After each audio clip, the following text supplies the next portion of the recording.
What if the world you see, governments, corporations, media, even the flow of time itself, were not the full story? What if behind the veil of everyday reality, an unseen current has been shaping human destiny for millennia?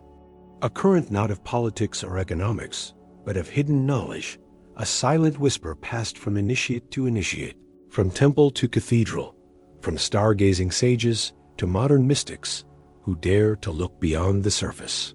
There is a force at work in our world that few speak of, yet all are touched by. It does not wear a uniform. It does not issue decrees. And yet, it shapes the rise and fall of empires, the birth of revolutions, the sudden emergence of genius. This is the hidden hand of esoteric teachings, the ancient wisdom buried beneath symbols, myths, and secret societies, still pulsing beneath the skin of our modern age. You felt it, haven't you? That inexplicable pull toward something more, a dream that repeats, a synchronicity too precise to ignore, a book that falls open to the exact page you needed. These are not accidents. They are signals, breadcrumbs left by those who came before, guiding the awakened through the labyrinth of illusion. In this video, we will pull back the curtain. We'll trace the serpentine path of esoteric wisdom, from the fire-lit chambers of Egyptian mystery schools to the coded manuscripts of Renaissance alchemists, from the silent meditations of Eastern sages to the encrypted algorithms of today's digital prophets. We'll uncover how these ancient currents have not only survived, but thrived, disguised in plain sight within art, science, psychology, and even technology. You will discover how sacred geometry hums in the architecture of skyscrapers, how the Hermetic principles govern the stock market, and how the initiatory journey of the soul is mirrored in the stories we stream on our screens. More than history, this is a revelation. The old wisdom is not lost. It has merely changed its mask. And if you're ready not just to watch, but to see, then you're already being called by the hidden hand. This is the Serpent's scroll, and the initiation begins now. Long before the first pyramid pierced the desert sky, before the Vedas were chanted beneath the banyan trees of ancient India, there existed a knowledge so profound, so dangerous, that it could not be spoken, only whispered. This was the gnosis, the inner knowing, the direct experience of divine truth, passed not through books, but through initiation. It was guarded by priests, veiled in myth, encoded in symbols, and buried within the very architecture of sacred spaces. This is the origin of esoteric wisdom, the hidden current that has shaped the soul of humanity from the shadows. In the dim glow of torchlight, within the subterranean chambers of the Eleusinian mysteries, initiates drank the Kaikian and stepped into the abyss of death only, to be reborn into a higher state of consciousness. They did not learn doctrines, they experienced immortality. The Greeks called it telest, the sea-perfected one. But such knowledge was never meant for the masses.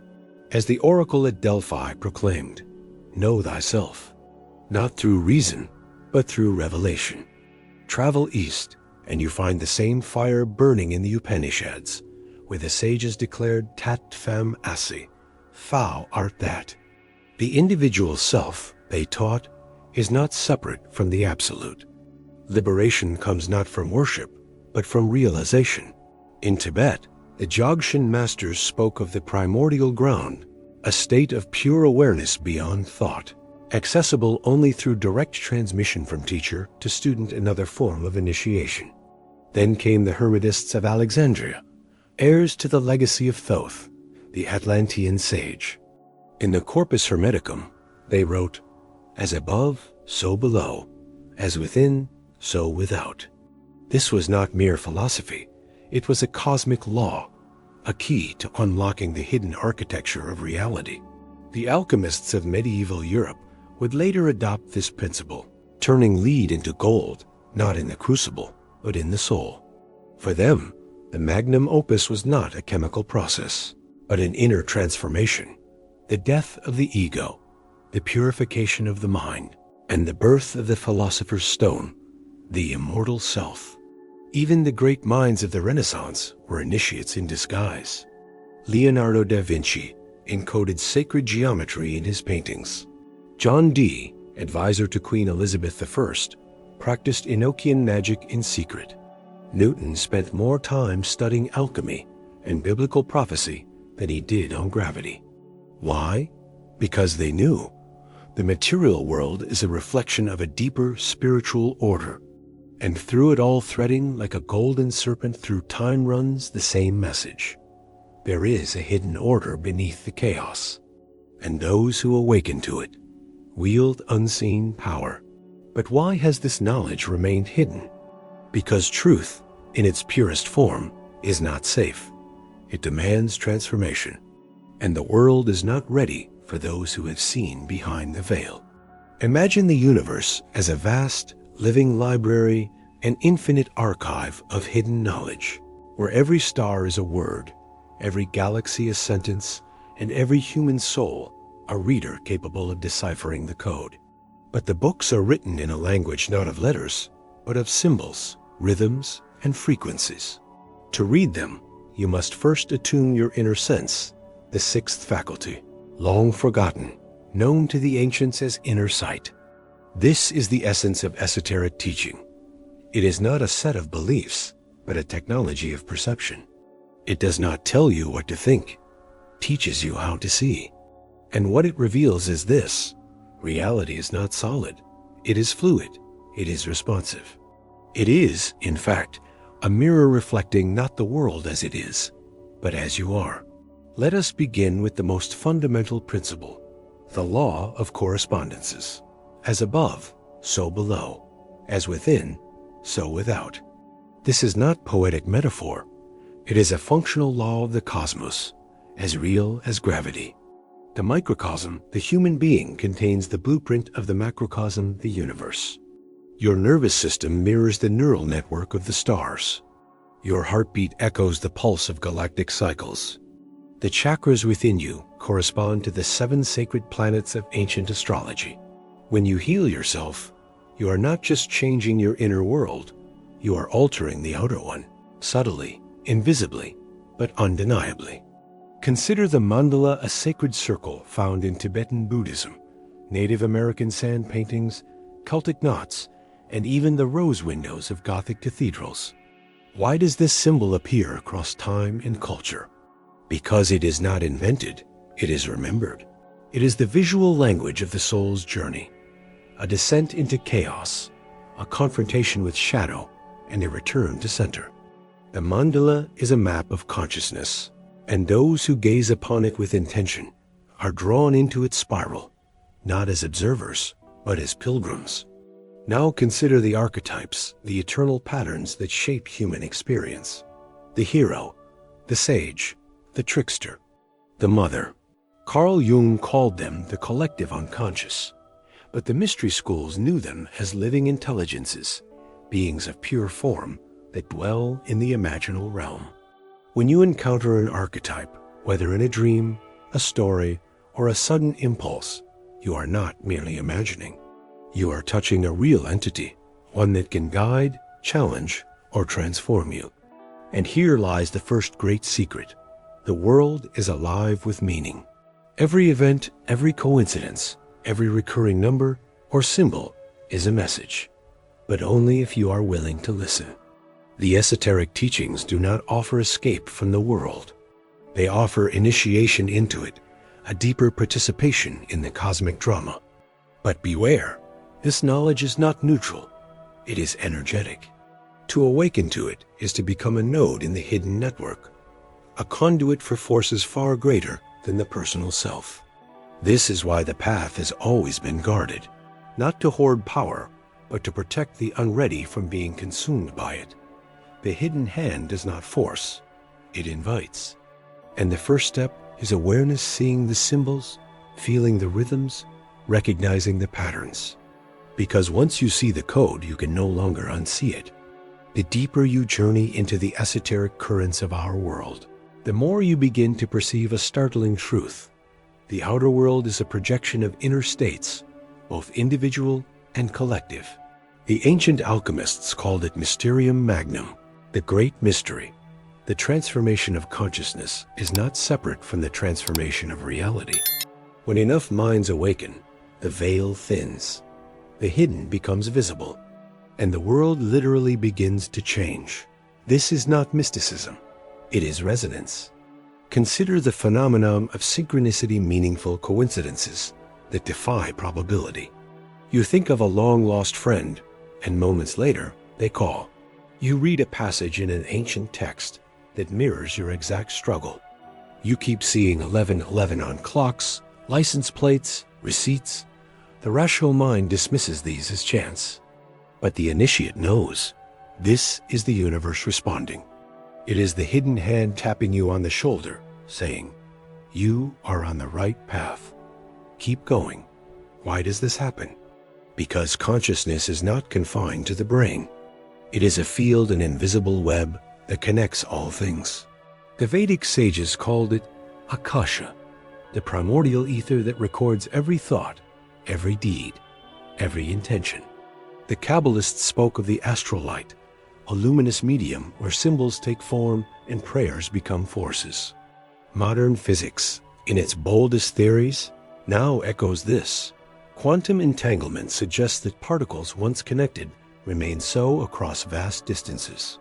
If matter behaves this way, why not mind? Now, imagine what happens when a critical mass of humans begins to awaken, to meditate, to visualize, to hold sacred intention. The collective field shifts. This is the secret behind the sudden emergence of revolutionary ideas, the inexplicable collapse of tyrannies, the spontaneous birth of art movements that change culture overnight. These are not random events. They are initiatory moments, thresholds where the hidden wisdom breaks through into the collective psyche. Look at the symbols embedded in our modern world. The all-seeing eye atop the pyramid on the US dollar bill borrowed from Egyptian and Masonic symbolism, representing the awakened third eye of inner vision. The Apple logo, a bitten fruit, echoing the tree of knowledge, inviting us not just to consume technology, but to awaken through it. Even the internet itself, a global neural network, mirrors the ancient concept of the Akashic Records, a living archive accessible to those who know how to tune in. But here lies a profound paradox. The more advanced our technology becomes, the more it reflects ancient spiritual truths. Artificial intelligence?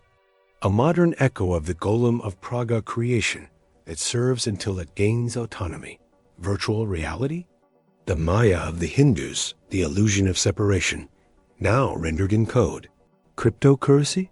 A decentralized ledger echoing the Hermetic principle of balance and energetic exchange. The esoteric teachings are not fading, they are adapting. They have dressed themselves in the language of science, psychology, and digital culture, waiting for those with eyes to see. And yet, there is danger. For every light, there is a shadow. The same forces that guide awakening can be hijacked by those who seek control, not liberation. Symbols can be inverted. Rituals can be perverted. The archetypes can be manipulated to enslave rather than to free. This is the battleground of the age, not of armies, but of perception. Who shapes the narrative? Who controls the symbols? Who defines what is real? The hidden hand does not belong to any one group. It is not the Illuminati, nor the Freemasons, nor any secret society, though they may have served as vessels. The true hidden hand is consciousness itself, guiding the evolution of the soul through cycles of forgetting and remembrance. To see it, you must first become it. Now that you've glimpsed the hidden architecture of reality, the question arises, how do you align yourself with this current? How do you move from observer to participant, from seeker to initiate? The esoteric path is not meant to be merely understood, it must be lived. It is a discipline of perception, a daily practice of awakening to the signals all around you. Here are 3 powerful techniques time-tested by sages, alchemists, and mystics that you can begin today to activate the hidden hand within and around you. 1. The practice of sacred attention, the alchemist's gaze. Every morning, For just 5 minutes, sit in silence and declare this intention. I am open to signs. I am awake to meaning. Then, go about your day, not as a passive consumer of experience, but as a conscious witness. Pay attention to repetition, recurring numbers, names, symbols, animals, or phrases. When you notice one, pause. Ask, what is this trying to tell me? Do not force an interpretation. Instead, journal it. Over time, patterns will emerge, personal codes, inner messages, synchronicities that guide your decisions. This is not superstition. It is dialogue with the universe. 2. The mandala of self, the inner temple. Once a week, create a personal mandala. You don't need artistic skill, only intention. Draw a circle. Divide it into sections representing aspects of your life: mind, body, emotions, spirit, relationships, purpose. Use colors, symbols, or words to express your inner state. As you do this, you are not just mapping your psyche, you are activating it. The act of creation becomes a ritual of alignment. Over time, you'll notice shifts. Old symbols fade, new ones emerge. This is the soul speaking in its native language. Keep these mandalas sacred, burn or bury them after a month, releasing their energy back into the ether. 3. The breath of the Hermetist, the alchemical breath. Twice daily, practice this breath work. Inhale for 4 counts, imagining light entering through the crown of your head. Hold for 4 counts, feeling it fill your heart. Exhale for 6 counts, releasing all resistance. Pause for 2 counts of emptiness. Repeat for 10 cycles. This simple rhythm harmonizes your inner microcosm with the macrocosm. It calms the nervous system, sharpens intuition, and opens the subtle channels of energy, what the Taoists call meridians, the yogis call nadis. With consistent practice, you'll begin to feel the hidden currents like a radio tuning into a frequency long thought lost. But be warned, as you awaken, the world will respond. You may face resistance, doubt, fatigue, external chaos. This is the dark night of the initiate, the ego's last stand. When it comes, return to your practices. Trust the signs. Remember, you are not breaking the code, you are remembering it. These are not quick fixes, they are rites of passage. Each breath, each journal entry, each moment of awareness is a step deeper into the labyrinth and closer to the center, where the hidden hand awaits, not to control you, but to reveal you to yourself. We began with a question. What if the world you see is not the full story? Now you know the answer. The full story is written in symbols, in synchronicities, in the silent spaces between thoughts. It is whispered in the geometry of a sunflower, encoded in the rhythm of your breath, hidden in plain sight on every screen, in every institution, in every myth that still stirs your soul. The esoteric teachings are not relics of a forgotten past. They are living currents flowing through the ages, adapting, evolving, waiting for those who are ready to see. The hidden hand is not some distant force manipulating from the shadows. It is the pulse of wisdom itself, the intelligence that shaped the stars and now stirs within you. You are not separate from this mystery. You are a node in its network, a note in its symphony, a glyph in its eternal text. Every act of awareness, every moment of intention, every choice to awaken ripples outward, reshaping the unseen fabric of reality. So I leave you with this. Begin to live as if everything is a sign, as if every encounter is a message, as if your life is not random, but sacred choreography, because it is. And if you dare to walk this path, know that you are not alone. The initiates of old Hermes, Buddha, Mary Magdalene, Rumi, Paracelsus, they are not gone. They are waiting in the threshold, ready to guide you if you listen. This is the Serpent Scroll, a channel, not for entertainment, but for awakening. If this video stirred something in you, if a single word resonated like a bell in the deep, then don't let it fade. Like, subscribe, and ring the bell not just for more content, but as a ritual, a declaration. I am ready to see. Then close your eyes, take one conscious breath, and ask, what will I notice today? The hidden hand is reaching. Will you take it?